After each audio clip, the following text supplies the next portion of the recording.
السلام عليكم ورحمة الله وبركاته. إن الحمد لله نحمده ونستعينه ونستغفره ونعوذ بالله من شرور أنفسنا وسيئات أعمالنا. ما يهده الله فلا مضل له ومن يضلل فلا هادي له. وأشهد أن لا إله إلا الله وحده لا شريك له وأشهد أن محمدا عبده ورسوله لا نبي بعده. قال الله تبارك وتعالى في كتابه الكريم: يا أيها الذين آمنوا اتقوا الله حق تقاته ولا تموتن إلا وأنتم مسلمون. يا أيها الناس اتقوا ربكم الذي خلقكم من نفس واحدة وخلق منها زوجها وبث منهما رجالا كثيرا ونساء واتقوا الله الذي تساءلون به والأرحام إن الله كان عليكم رقيبا. يا أيها الذين آمنوا اتقوا الله وقولوا قولا سديدا يصلح لكم أعمالكم ويغفر لكم ذنوبكم ومن يطع الله ورسوله فقد فاز فوزا عظيما. أما بعد. Para hadirin yang saya hormati, kita akan lanjutkan pembahasan tentang adz-dzabaih, tentang adz-dzabaih wal adhahi, sembelihan dan masalah kurban.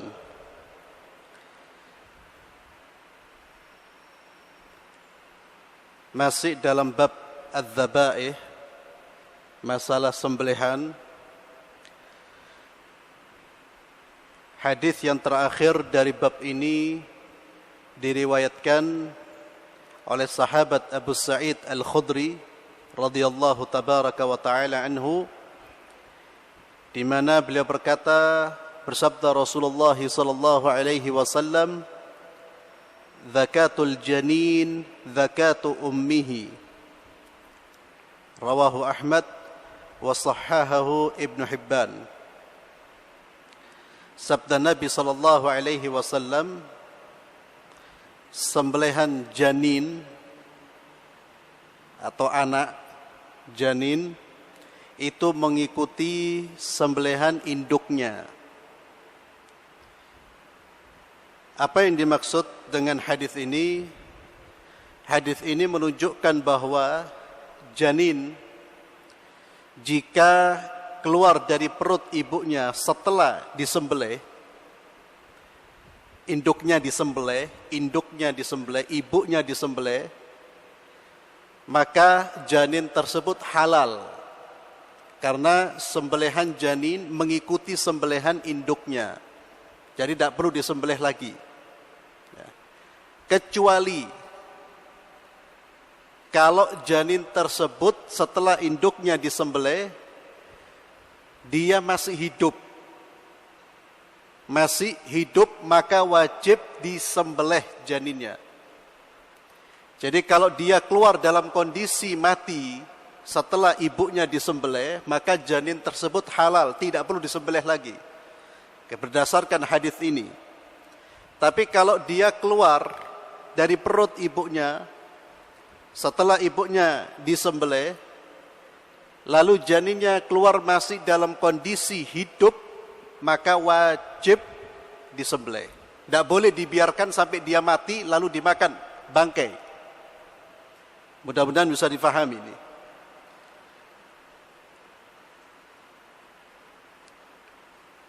Para ulama berkata, wa in kana fil janin hayatan mustaqarrah lam yubih illa bidhabhihi aw nahrihi.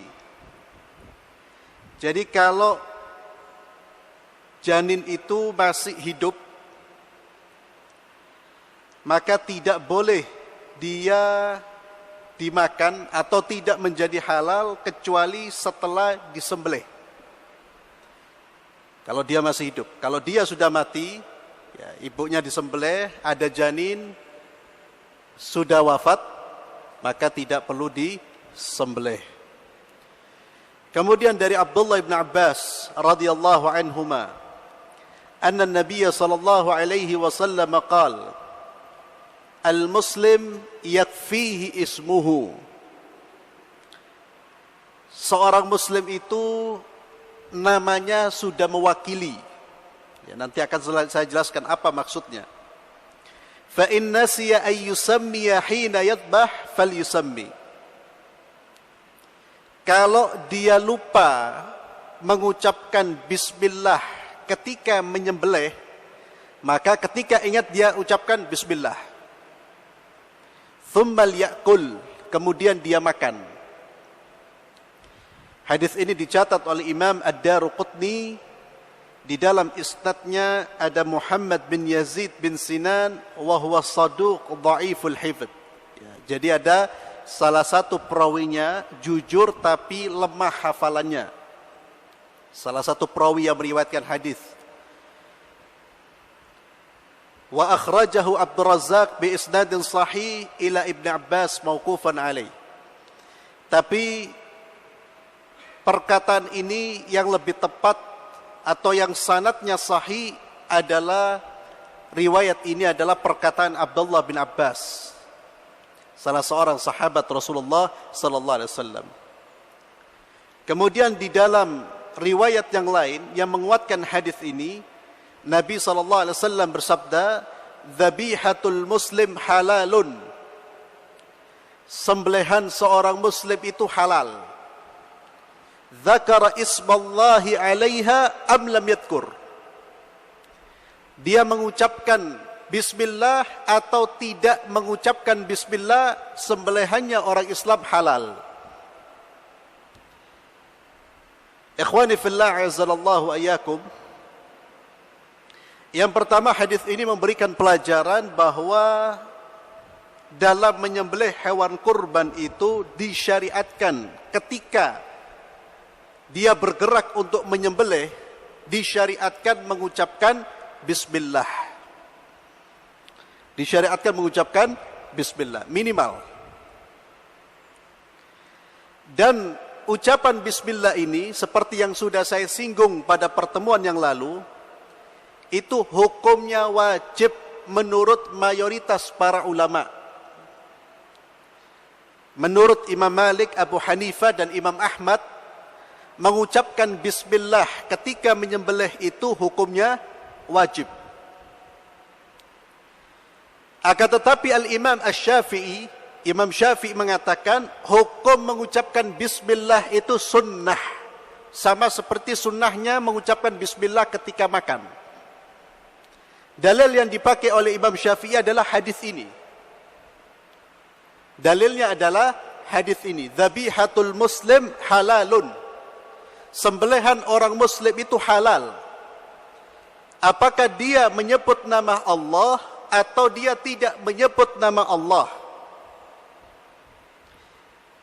Tapi mayoritas ulama berpendapat tak boleh. Mereka berhujjah dengan firman Allah Subhanahu wa taala di dalam surat Al-An'am ayat 121, "Wala ta'kulu mimma lam yudhkar ismullahi alaihi wa innahu lafisq."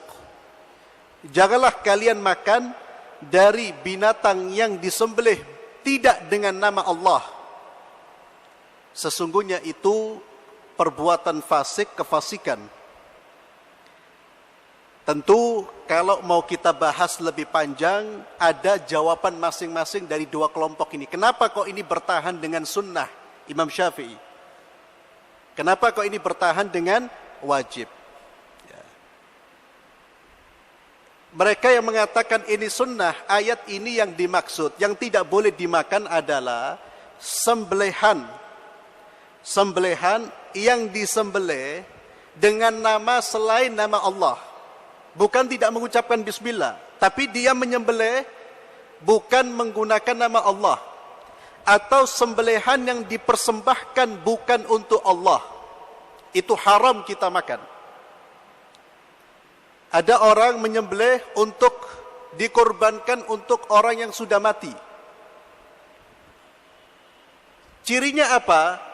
Sembelihan yang dikorbankan untuk Allah dan sembelihan yang dikorbankan untuk manusia, cirinya apa? kalau yang dikorbankan untuk manusia biasanya tidak dimakan. Biasanya tidak dimakan, dagingnya dibiarkan. Itu pasti dipersembahkan untuk selain Allah. Haram kita makan. Tidak boleh ketika kita melihat ada daging disembelih, ditinggalkan, lalu kita makan. Eman tidak dimakan, oh nggak boleh. Karena Allah melarang. Biarkan, itu sembelihan-sembelihan yang bukan karena Allah, dosa kalau kita makan. Maka yang mengatakan sunnah membaca bismillah tidak wajib, mereka berhujjah dengan hadis tadi Al-Imam Syafi'i. Kemudian ayat ini ditafsirkan bahwa yang dimaksud bukan yang tidak membaca bismillah, tapi membaca dengan menyebut nama selain nama Allah Subhanahu wa ta'ala. Seperti orang-orang jahiliyah menyebut demi Lata, demi Uzza, demi siapa. Atau sekarang bahkan ada sebagian dari saudara-saudara kita yang belum faham tentang Islam, yang menyembelih sembelihan bukan untuk Allah, tapi dipersembahkan untuk selain Allah Subhanahu wa ta'ala. Pernah ingat berita tentang lumpur lapindo, ya. Apa yang dilakukan oleh sebagian orang-orang yang jahil, nyembelih sapi kemudian dilempar ke lapindo. Apa yang terjadi? Berhenti? Tidak berhenti. Tindakan yang sama sekali tidak bisa dicerna oleh akal sehat, oleh agama itu juga termasuk tindakan yang sangat berbahaya karena termasuk kesyirikan. Sudah dapat musibah, diselesaikan dengan musibah yang lebih besar, yaitu syirik. Ya. Itu salah satu ciri sembelihan bukan karena Allah, dibiarkan begitu saja. Tapi kalau sembelihan karena Allah itu biasa dimakan. Sekali lagi ikhwani fillah, dalam persoalan menyembelih, ya, itu ada perbedaan pendapat masing-masing dengan dalil. Kalau saya sering mengatakan kalau ada perbedaan fikih ini tidak ada ulama yang tidak berdalil. Semuanya pakai dalil, hanya mereka berbeda dalam memahami teks-teks yang ada, nas-nas yang ada. Tapi tentu saya kira orang muslim yang baik tentu enggak mungkin, ya, hampir mustahil dia menyembelih, sadar diingatkan tapi tidak mau menyebut nama Allah, hampir mustahil. Hampir mustahil. Gak ada orang Islam yang gak mau nyebut bismillah itu. Kalau dia gak mau nyebut bismillah diingatkan, ya perlu dipertanyakan. Perlu dipertanyakan. Tapi pemahaman seperti ini, kita bisa mengetahui tentang masalah perbedaan seperti ini. Mungkin kita suatu saat, ya, mendapati ada hewan disembelih. Sudah disembelih. Kita tahu yang menyembelih orang Islam. Ya bismillah dimakan sudah. Bismillah dimakan, gak perlu ditanya. Apalagi dicari orang yang menyembelih siapa. Ya. Kalau semua makanan kita cari siapa yang menyembelih, khalas, gak makan kita. Jadi selama kita tahu muslim, khalas. Berarti sembelihannya halal. Dia muslim, halal. Ya. Dan ini juga diperkuat dengan hadis yang sudah kita bahas pada pertemuan yang lalu, ketika para sahabat datang kepada Rasulullah sallallahu alaihi wasallam, mereka bertanya, "Ya Rasulullah, inna qauman ya'tunana bil lahm." Ya Rasulullah, sesungguhnya ada suatu kaum yang mana mereka itu baru masuk Islam, datang kepada kami menghidangkan daging. La nadri, kami tidak tahu adzakaru ismallahi alaihi amla. Kami tidak tahu mereka ini nyebut nama Allah apa tidak. Kenapa mereka ada keraguan? Karena orang-orang ini baru masuk Islam. Jadi ada kemungkinan mereka masih menyembelih tanpa menyebut nama Allah. Karena sudah terbiasa sebelumnya menyembelih dengan menyebut nama selain Allah. Jadi masih ada kekhawatirannya. Ini orang baru masuk Islam, hidangkan kami daging. Dan kami tidak tahu mereka menyebut nama Allah apa tidak. Apa jawab Rasulullah sallallahu alaihi wasallam? Sammallahu alaihi antum wa quluh. Ucapkan bismillah, makan. Ucapkan bismillah, makan, jelas. Ya. Jadi kalau sembelih itu dari muslim, sudah tidak usah berpikir macam-macam. Bismillah. Tahu kita ini muslim. Ya. Bismillah. Jangan memperberat diri sendiri dengan sesuatu yang tidak diajarkan. Itu jatuhnya bukan wara', tapi jatuhnya nanti was-was. Harus dibedakan antara wara' dengan was-was. Was-was ini yang bahaya. Ya. Sampai subhanallah ada orang yang setiap masuk rumah makan, tahu loh kelihatan orang Islam, masih ditanya. Selamat yang jual itu orang yang sabar. Ya. Kalau tidak sabar bisa diusir dia. Pelecehan. Saya muslim, Anda tanya, Pak ini nyembelihnya gimana Pak? Bismillah apa enggak? Ya siapa yang tidak tersinggung? Ya. Ini termasuk perbuatan tanattu, perbuatan berlebih-lebihan. Ikhwani fillah azzalallahu ayyakum, hadis tadi merupakan hadis terakhir dari bab tentang sembelihan. Sekarang kita masuk bab tentang adhahi, tentang kurban. Dan sebentar lagi kita akan menghadapi Idul Kurban. Dan usahakan kita berkurban dengan kurban yang terbaik. Nanti akan kita baca bagaimana kurbannya Rasulullah sallallahu alaihi wasallam. Pilih kurban yang terbaik.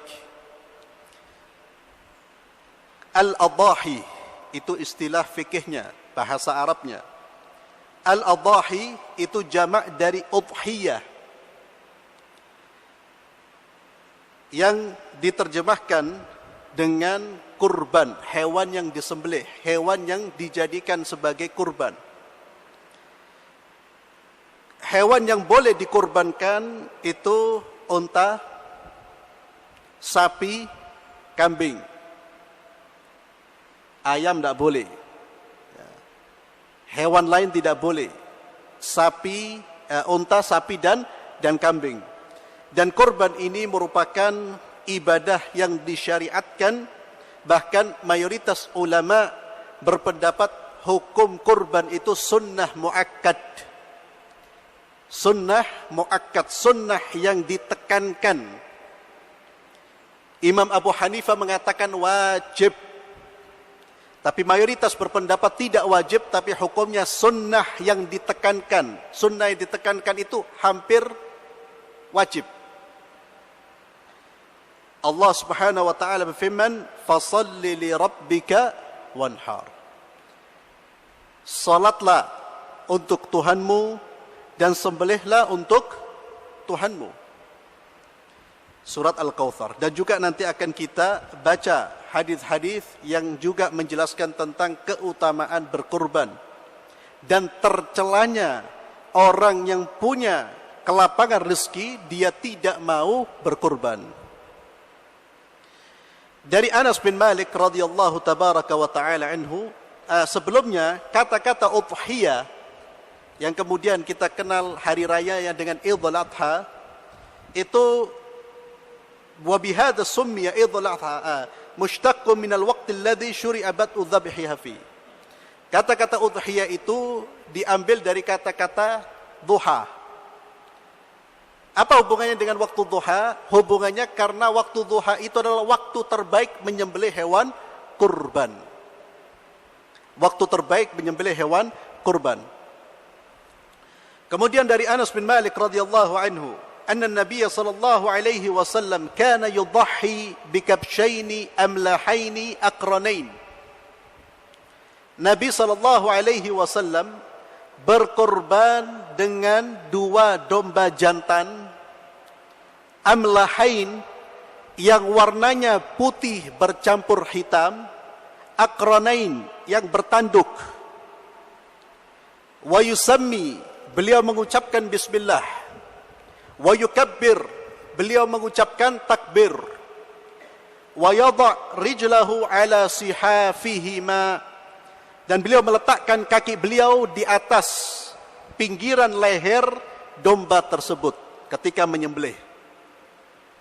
Kemudian di dalam lafaz yang lain, dzabahahuma biyadih, beliau sendiri yang menyembelih dua domba tersebut. Hadis diriwayatkan oleh Imam Bukhari. Kemudian di dalam lafaz yang lain, dua domba tersebut saminain, domba yang gemuk-gemuk. Di dalam riwayat Abi Awana, thaminain, tidak hanya gemuk, tapi thamin, mahal.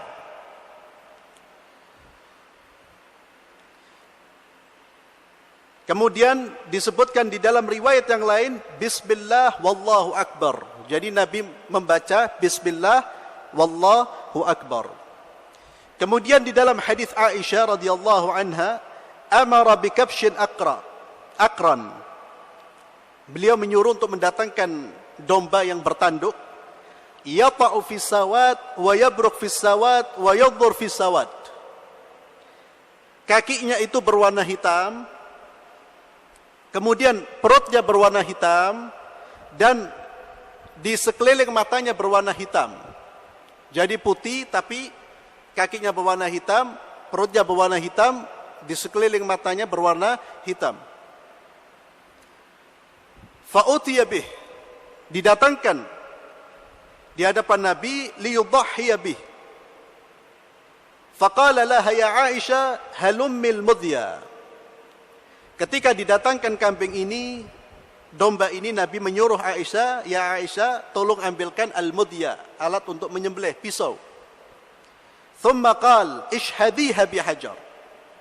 Sebelum kamu datangkan kemudian ishhadiha, diasah atau ditajamkan bihajar, dengan batu.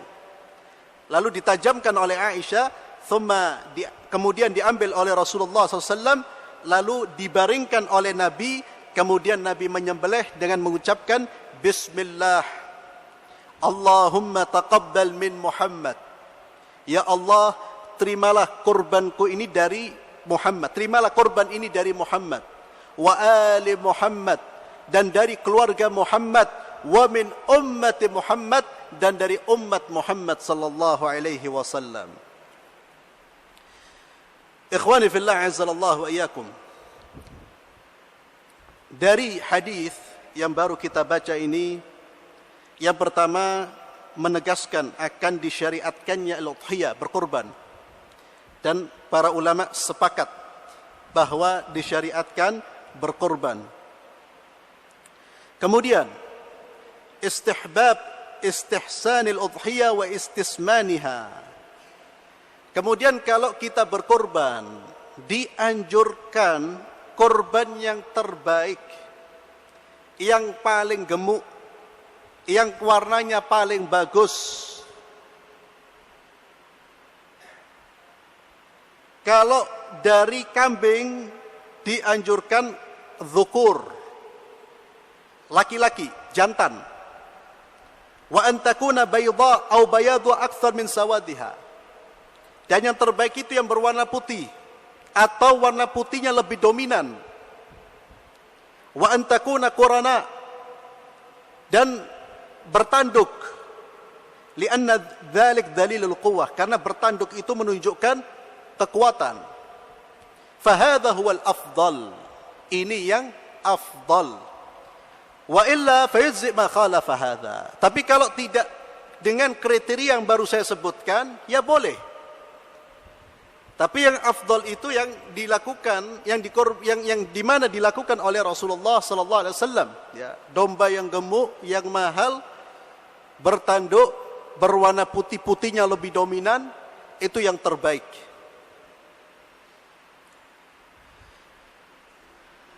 Oleh karena itu, ikhwani fillah, selama kita mampu untuk membeli korban yang terbaik, belilah yang terbaik.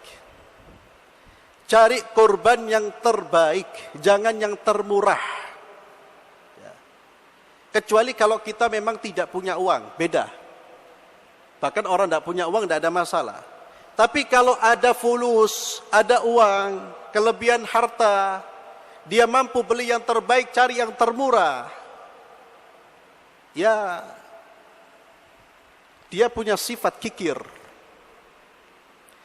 Padahal seorang muslim itu dia harus yakin apa yang dia keluarkan untuk Allah pasti akan dikembalikan lebih besar dari apa yang dia keluarkan. Itu janji Allah. Dan Allah tidak pernah menyelisihi janjinya. Tidak ada orang mengeluarkan harta tidak diganti sama Allah, tidak ada. Bahkan diganti lebih banyak. Harta milik Allah, kita dikasih sama Allah, diminta sebagian, diminta dikembalikan lagi lebih banyak, tidak dikasih. Ya nemen. Ya. Cuma kadang-kadang manusia ini, saya sering mengatakan, lebih beriman dalam tanda kutip dengan syaitan daripada dengan Allah. Lebih percaya dengan janji syaitan daripada janji Allah. Orang tidak mau infak atau korban. Kenapa? Takut miskin, berkurang hartanya. Yang dia pikirkan apa? Hartanya berkurang, lalu gimana ini jutaan rupiah. Padahal dari mana bisikan itu? Syaitan. Allah tabaraka wa ta'ala firman, asyaitanu ya'idukumul faqra. Yang menakut-nakuti kita dengan kefakiran sehingga kita tidak infak dan sedekah, syaitan. Wallahu ya'idukum maghfiratan minhu wa fadla. Allah memberi janji ampunan, karunia. Wa ma anfaqtum min syai'in fahuwa yukhlifu. Apa yang kalian infakkan niscaya akan diganti oleh Allah, itu janji Allah. Tapi banyak manusia sekali lagi lebih beriman dalam tanda kutip dengan ucapan syaitan daripada janji Allah. Takut mengeluarkan uang, gemeter, stres, sakit dia. La ilaha illallah. Maka keimanan itu yang harus dominan dalam diri kita. Percaya dengan janji Allah. Kalau ada uang, pilih yang terbaik. Jangan pilih kambing yang imut-imut. Ya. Jangan pilih kambing yang imut-imut. Yang bodinya langsing. Ya. Silakan cari istri yang seperti itu, tidak ada masalah. Tapi kalau kambing jangan. Ya. Cari kambing yang kecil, yang langsing. Oh lah ya akhi. Justru yang gemuk, yang besar. Korban. Subhanallah, kalau seandainya kita diminta oleh atasan kita untuk memberi sesuatu, kita mau memberi sesuatu kepada atasan kita, pilih yang ecek-ecek apa yang justru yang bagus? Atasan, bos, oh yang bagus, ya. Kasihnya pun dengan Masya Allah, luar biasa. Padahal uang sudah keluar banyak, bosnya dia. Nah ini kita persembahkan untuk Allah. Kalau bos tidak diganti, diyokul sama bos, diambil selesai. Belum tentu jabatan kita naik. Tapi kalau Allah diganti, bahkan dari mana kita memberi pemberian ini? Dari Allah juga. Uang kita uang Allah. Kalau kita tidak diberi uang oleh Allah, demi Allah kita tidak akan punya uang 1% pun. Dikasih sama Allah. Diminta. Bukan diminta, yakni diuji kita, ayo. Sebagian hartamu keluarkan, dikasih lagi sama Allah, dibalas lagi, tidak mau.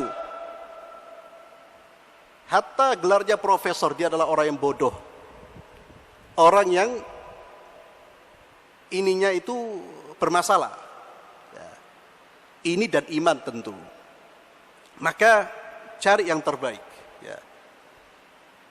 Dan untuk korban ini keluar, tidak ada masalah ya ikhwani fillah.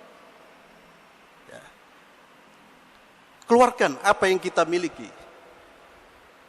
Semua akan diganti oleh Allah Subhanahu wa ta'ala. Dan amalan korban, berkorban itu adalah amalan yang terbaik yang dilakukan oleh seorang hamba di bulan Dzulhijjah. Amalan yang terbaik apa? Berkorban. Karena 10 hari bulan Dzulhijjah itu adalah hari-hari yang utama. Wa subhanallah, kata Nabi kita Muhammad sallallahu alaihi wasallam, di 10 hari pertama dari bulan Dzulhijjah itu segala macam kebaikan, apapun kebaikan yang kita lakukan, fadilahnya, pahalanya lebih utama dari jihad fisabilillah. Kebaikan apapun yang kita lakukan di 10 hari pertama bulan Dzulhijjah, apapun kebaikan yang kita lakukan, lebih utama dari jihad fisabilillah di luar bulan Dzulhijjah. Jihad fisabilillah tidak ada yang menandingi amalan tersebut. Orang menyerahkan jiwa dan raganya, hartanya untuk Allah. tentu jihad di jalan yang benar. Amalan yang kita lakukan di bulan Dzulhijjah itu lebih utama. Apapun, ibadah sunnah kita lebih utama dari jihad di luar bulan Dzulhijjah. Dan sebaik-baik amalan di bulan Dzulhijjah berkorban. Sabda Rasulullah sallallahu alaihi wasallam, "Ma 'amila ibnu Adam yawman nahri amalan ahabbu ila Allah min ihraqid dam, fatibu laha nafsan." Tidak ada amalan di hari raya Idul Adha, Yaumun Nahr, hari penyembelihan, yang paling dicintai oleh Allah selain dari mengalirkan darah hewan kurban. Tidak ada amalan yang lebih dicintai oleh Allah, yang lebih baik oleh Allah, yang lebih baik. Oleh karena itu kita dituntut untuk ikhlas. Ya, ini penting juga. Jangan kurban bawa sapi besar, tujuannya apa? Pamer. Ya. Tulis di sapi ini nama saya. Ya. Ditulis besar. Ya. Di punggung sapinya ditulis namanya dia. Punya saya. Tidak ada nilainya di sisi Allah. Hatta dia menyumbang 1000 korban. Tapi kalau niatnya bukan karena Allah, niatnya karena selain Allah, maka amalnya menjadi haba'an manthura, seperti debu yang berterbangan. Tidak ada nilainya sisi Allah subhanahu wa ta'ala. Ikhlas, dijaga. Kalau bisa kita sembunyikan, sembunyikan. Sembunyikan itu, sudahlah, tidak usah tulis nama saya. Kalau bisa, kalau perlu. Tapi kalau panitianya minta, Pak ini harus tulis nama, ya silakan aja, tidak apa-apa. Tetap jaga niat. Jangan sampai tidak diminta, dia minta tulis. Tuliskan nama saya. Ada hajinya dia. Jangan lupa juga. Na'udzubillah. Buat apa? Maka diingatkan oleh Nabi kita Muhammad SAW bahwa amal itu harus kita lakukan dengan ikhlas. Dan niat ini sangat penting. Seluruh aktivitas kita, amal perbuatan kita, sebelum kita jalankan, kita lakukan, perbaiki niat terlebih dahulu. Sebelum beramal, hati ditata. Dipastikan bahwa niat kita karena Allah.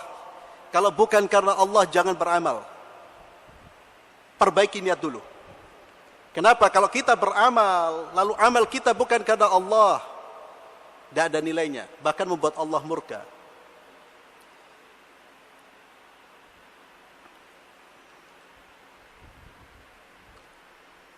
Kemudian dari hadis tadi dianjurkan, disunnahkan, atau menurut mayoritas ulama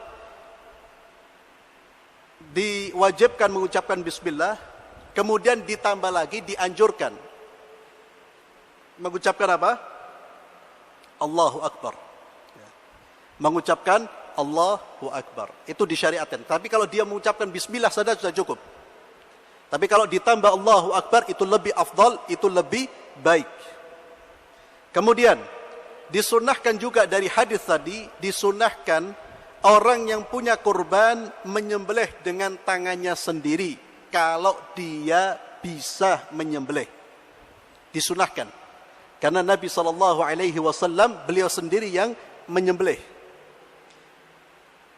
Tapi kalau dia tidak mampu menyembelih, jangan dibuat coba-coba. Ya. Karena urusan sembelihan itu tidak boleh coba-coba. Dia harus tahu ilmunya. Kalau dia tidak mampu, serahkan kepada orang yang mampu. Bagaimana kalau dia tidak menyembelih sendiri? Disunnahkan untuk hadir menyaksikan penyembelihan hewan kurbannya dia. Disunnahkan. Kalau kita tidak mampu, disunnahkan hadir, ngelihat hewan kurban kita, bukan hewan kurban orang lain. Ya boleh lihat orang lain, tapi yang disunnahkan hewan kurban kita. Apa fadilahnya? Nabi SAW pernah berkata kepada Fatimah, "Wahai Fatimah, saksikan penyembelihan hewan kurbanmu." Putrinya Fatimah. "Yughfaru lak bi awwali qitrati min damiha." Allah akan ampuni dosamu dimulai dari tetesan pertama dari darah kurbanmu. Tetesan darahnya mengampuni dosa orang yang berkorban. Jadi kalau kita bisa hadir, umpamanya kita titipkan ya di kepanitiaan, kita bisa hadir, kita hadir lebih afdal. Kecuali kalau kita memang tidak bisa hadir, ya tidak ada masalah. Kadang-kadang ada orang kurban, dikurbankan untuk daerah-daerah terpencil, ya, yang jauh dari kotanya dia. Kemudian ikhwani fillah, dalam penyembelihan hewan kurban, wajib diperhatikan tentang alat penyembelihan, dan ini sudah kita bahas pada pertemuan yang lalu. Alat untuk digunakan untuk sembelih harus tajam, kemudian yang cepat mengalirkan darah, tidak boleh dengan kuku atau terbuat dari tulang, tidak dibenarkan. Di luar itu terbuat dari khasyab, kayu atau besi dan lain sebagainya diperbolehkan. Dan dia harus tajam. Sebagaimana Rasulullah sallallahu alaihi wasallam, "Idza dzabhtum fa ahsinu dzibha," kata Nabi. Kalau kamu menyembelih, sembelihlah dengan cara yang terbaik. Wal yuhidda ahadukum syufratahu. Hendaknya seseorang menajamkan pisaunya. Ya, jangan tumpul dibuat nyembelih, dosa kita. Wal yurih dzabihatahu. Dan hendaknya dia baringkan sembelihannya dengan nyaman. Allahu Akbar. Ini hewan mau disembelih, mau diukul, mau dimakan, tapi harus diperlakukan dengan baik. Wajib diperlakukan dengan baik. Di dalam riwayat yang lain dari Abdullah bin Umar radhiyallahu anhuma, bahwa Rasulullah sallallahu alaihi wasallam menyuruh untuk menajamkan pisau dan menyuruh untuk menyembelih hewan di belakang hewan yang masih hidup atau tidak terlihat oleh hewan yang masih hidup.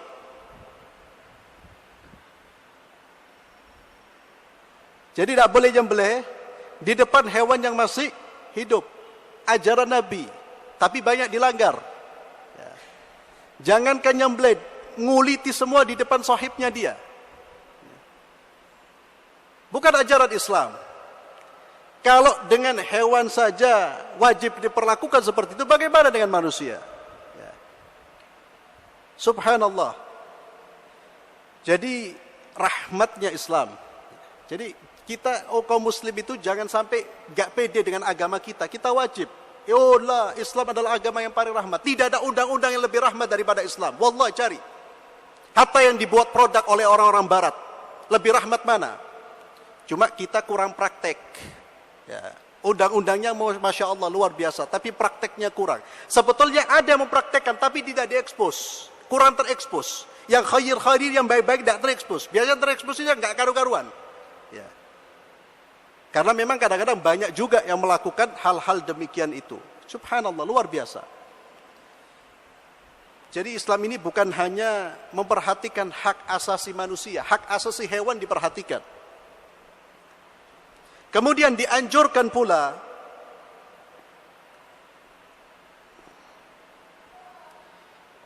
orang boleh mengatakan, ya Allah, ini hadza minka walak. Ya, disunahkan, ya Allah, ini untukmu dan karenamu. Untukmu, untuk Allah. Dan karena Allah, ikhlas karena Allah Subhanahu wa ta'ala. Kemudian diperbolehkan orang mengatakan Allahumma, atau dianjurkan orang mengatakan, ya Allah, terimalah. Disunahkan, ya Allah, terimalah dari keluargaku, terimalah dari diriku dan keluargaku, disebutkan. Ya. Dariku dan ini tidak wajib, ya. Tidak wajib. Tapi disunahkan kalau dia mau mengucapkan, ya Allah, Allahumma taqabbal anni, dari saya atau dari saya dan keluarga saya. Nanti kita akan bahas kalau kurban kambing itu hanya boleh pengadaannya, ya, pengadaannya hanya boleh satu orang. Pengadaannya hanya boleh satu orang. Tapi untuk kurban tersebut diperuntukkan untuk satu keluarganya. Pengadaannya. Artinya apa? Tidak boleh membeli kambing urunan. 2 orang nggak boleh. Apalagi satu sekolah. Apalagi satu sekolah. Ini perlu difahami. Ada satu sekolah urunan beli kambing. Boleh, tapi jatuhnya bukan kurban. Jatuhnya sedekah biasa. Bukan kurban yang dimaksud di dalam hadis-hadis yang sedang kita bahas. Karena kambing pengadaannya diperuntukkan hanya untuk satu orang. Sapi boleh untuk 7 orang. Pengadaannya.